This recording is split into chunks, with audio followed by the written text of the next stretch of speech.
the worsening trend of avoidable mortality across all U.S. states, in stark contrast to improvements seen in most other high-income countries, is yet another glaring indictment of systemic failures within the American healthcare system. Despite spending more per capita on healthcare than any other nation, the U.S. continues to produce poor health outcomes, lower life expectancy, and a growing disparity in mortality rates between states. The latest findings published in JAMA Internal Medicine reveal that while other advanced nations have successfully reduced avoidable deaths through more centralized and effective public health strategies, the United States has allowed state-level policy fragmentation and systemic dysfunction to drive mortality rates higher. These results are not just concerning, they are damning. The rising rates of preventable deaths reflect deep-rooted flaws in how healthcare is structured, funded, and prioritized across the country, exposing millions of Americans to unnecessary and avoidable health risks. Avoidable mortality, as defined by international health organizations, refers to deaths before age 75 that could have been prevented through timely medical intervention or public health measures. These include deaths from treatable conditions such as infections, cardiovascular diseases, and certain cancers, as well as deaths preventable through proactive health policies such as vaccination campaigns, smoking cessation programs, and substance abuse interventions. The fact that the U.S. has failed so drastically in both categories is a sign of national mismanagement. Between 2009 and 2019, every single U.S. state saw an increase in avoidable mortality, with a median rise of 29 deaths per 100,000 people. In contrast, most comparator countries, including those in the European Union and the OECD, successfully reduced their avoidable mortality rates by a median of 14.4 deaths per 100,000 people over the same period. This divergence is particularly damning given that these other high-income nations operate with significantly lower healthcare expenditures. One of the most alarming aspects of this trend is the widening gap in health outcomes between U.S. states.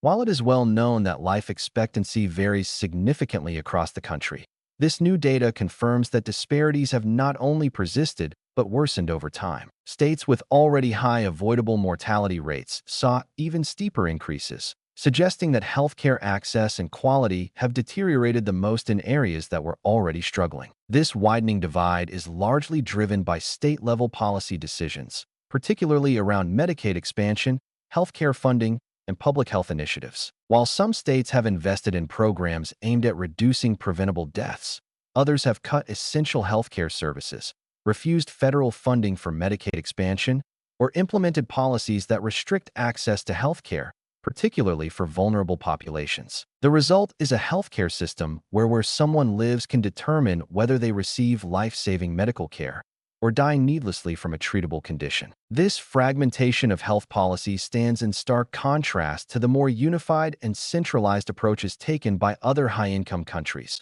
where national governments coordinate public health efforts, ensure equitable access to medical care, and address social determinants of health in a more systematic way. The failure of the U.S. to adopt a similarly coordinated approach has had deadly consequences. Instead of a cohesive national strategy to reduce avoidable deaths, Americans face a patchwork system of policies that leave millions without adequate healthcare coverage or timely access to medical treatment. The consequences of this systemic failure became even more pronounced during the COVID-19 pandemic, which led to a sharp increase in avoidable deaths across all U.S. states. While avoidable mortality also rose in comparator countries during the pandemic, the increase was far less severe, highlighting how deeply unprepared and fragmented the U.S. healthcare response was in comparison. Perhaps the most damning revelation from this study is the complete disconnect between healthcare spending and health outcomes within the U.S. In most other high-income countries, higher healthcare spending is strongly correlated with lower avoidable mortality rates, meaning that investment in healthcare generally translates to better health outcomes.